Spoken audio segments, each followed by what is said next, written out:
باللیل والنہار، دن رات تم سے گناہ ہو جاتے ہیں، تو آپ کو کیا کرنا ہے؟ فاستغفرونی، مجھ سے مغفرت کرو، بخشش کی طلب کرو، اغفر لکم، میں تمہارے گناہوں کو معاف کروں گا۔ اللہ معاف کرتے ہیں، بلکہ اللہ تبارک و تعالیٰ کی رحمت تو اتنی قریب ہے، اتنی وسیع ہے، اتنی کشادی ہے، اللہ تبارک و تعالیٰ نیک اعمال کی وجہ سے گناہوں کو مٹاتے ہیں۔ اللہ تعالیٰ قرآن پاک میں فرماتے ہیں کہ ان الحسنات یذہبن السیئات، تمہاری نیکیاں، ان نیکیوں کی برکت کی وجہ سے ہم تمہارے گناہوں کو مٹا دیتے ہیں۔ تو ایک چیز تو یہ ہے، سب سے پہلی چیز کہ اگر گناہ ہو جائے تو آدمی فوراً توبہ کرے، اللہ کی طرف رجوع کرے، اور دوسری حدیث میں آتا ہے کہ کلکم خطاء وخیر الخطائین التوابون، سب سے بہترین گناہگار کون ہے؟ دیکھیں، سب سے بہترین گناہگار، اللہ تعالیٰ یوں، رسول اللہ صلی اللہ علیہ وسلم یوں نہیں فرماتے کہ سب سے بہترین عابد، سب سے بہترین عمل کرنے والا، بلکہ یوں فرماتے ہیں کہ سب سے بہترین گناہگار کون ہے؟ کلکم خطاء۔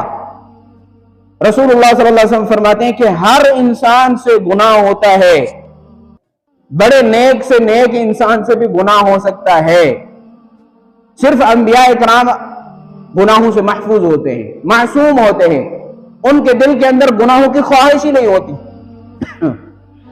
باقی انبیاء کے علاوہ کتنا نیک سے نیک انسان ہو، بڑا عالم ہو، بڑا ولی اللہ ہو، بڑا پیر سے پیر ہو، گناہ اسے بھی ہوتا ہے، فرشتہ تھوڑی ہے، فرشتوں کے اندر گناہوں کی خواہش نہیں، تو گناہ تو ہر کسی سے ہو جاتا ہے، مولوی سے بھی گناہ ہوگا، پیر سے بھی گناہ ہوگا، طالب العلم سے بھی گناہ ہوگا، عام آدمی سے بھی گناہ ہوگا۔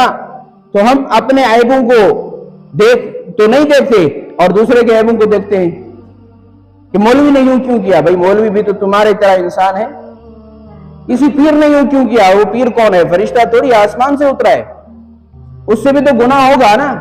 باقی توبہ کرنا اس کا علاج ہے کہ توبہ کرو۔ تو اللہ تعالیٰ کے رسول فرماتے ہیں کہ سب سے بہترین گناہگار وہ ہے کہ جب غلطی ہو جائے، جب گناہ ہو جائے، فوراً توبہ کرے۔ کلکم خطاء وخیر الخطائین التوابون، سب سے بہترین گناہگار وہ ہے جو زیادہ توبہ کرنے والا ہو۔ ادھر سے گناہ ہوا، ندامت پیدا ہوئی، پشیمانی دل میں آ گئی۔ دوسری حدیث میں اللہ تعالیٰ یوں فرماتے ہیں کہ یا عبادی لو بلغت ذنوبک عنان السماء ثم اتیتنی ولا تشرک باللہ شیئا لغفرت لک ولا ابالی۔ اللہ تعالیٰ فرماتے ہیں کہ اے میرے بندے، اگر تم نے اتنے گناہ کیے کہ آسمان اور زمین کے اس خلا کو اپنے گناہوں سے بھر دیا۔ اللہ تعالیٰ مثال دے رہے ہیں، یہ انسان کے لیے ممکن نہیں کہ اتنا گناہ کرے، لیکن اللہ تعالیٰ فرماتے ہیں کہ اگر اتنے بھی گناہ ہو گئے نا کہ آسمان اور زمین کے اس خلا کو تم نے پر کر دیا اپنے گناہوں سے، اللہ فرماتے ہیں میری طرف آ جاؤ، شرط ایک ہے، معافی کی ایک شرط ہے۔ شرط کون سی ہے؟ کہ میرے ساتھ کسی کو شریک نہ بناؤ، مشرک نہ ہو۔ مشرک کے لیے معافی نہیں، جو دوسرے کی عبادت کرتا ہے، ادھر آ کر کے مسجد میں نماز پڑھے، ادھر جا کر کے قبر پہ سجدہ کرے، ادھر آ کر کے مسجد میں نماز پڑھے، ادھر جا کر کے کسی پیر کی منت مانے، ادھر آ کر کے مسجد میں اللہ کو سجدہ کرے، ادھر جا کر کے کسی پیر پر چادر چڑھائے، تو یہ چادریں چڑھانا اور جا کر کے وہاں منتیں ماننا، نظر ماننا پیروں پر، یہ بھی تو شرک ہے نا بھائی۔ ہر چیز اللہ سے، نفع اللہ سے ہوتا ہے، نقصان اللہ سے، اولاد اللہ دیتا ہے، صحت اللہ دیتے ہیں، بیماری اللہ دیتے ہیں، تنگی اللہ دیتے ہیں، کشادگی اللہ دیتے ہیں، خوشی اللہ دیتے ہیں، غمی اللہ دیتے ہیں، ہر چیز اللہ کے ہاتھ میں۔ اللہ فرماتے ہیں کہ تم اپنی گناہوں سے اس خلا کو پر کر دو، شرط یہ ہے کہ شرک تمہارے اندر نہ ہو، آ جاؤ ایک آنسو بہاؤ، اللہ فرماتے ہیں کہ اتنے بڑے گناہوں کو معاف کر دوں گا۔ کتنی بڑی بات ہے، ایک آنسو پہ۔ بھائی ادھر اگر دنیا کا کوئی انسان ناراض ہو جائے، جا کر کے اس کے دروازے پر تم جانور کی طرف الٹ پلٹ ہو جاؤ، الٹ پلٹ جا کر پلٹنے لگو، چیخیں مارو، رو، پھر بھی معاف نہیں کرتا۔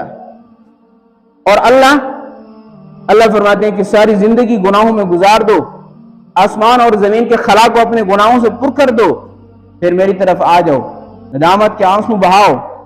تمہارا ایک آنسو نیچے گرنے سے پہلے اللہ تبارک و تعالیٰ تمہارے گناہوں کو معاف کر دے گا۔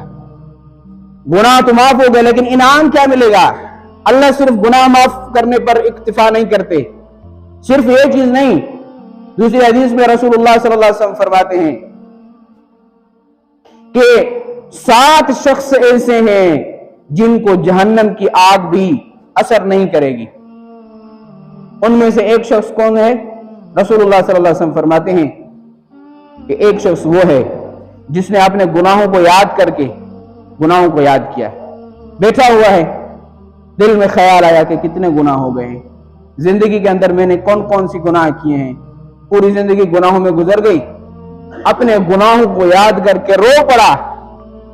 رسول اللہ صلی اللہ علیہ وسلم فرماتے کہ قیامت کے دن اس آنکھ کو جہنم کی آگ بھی چھوئے گی بھی نہیں۔ اللہ تعالیٰ اس رونے کو، معافی کو اتنا پسند فرماتے ہیں۔ ہارون الرشید کا واقعہ آتا ہے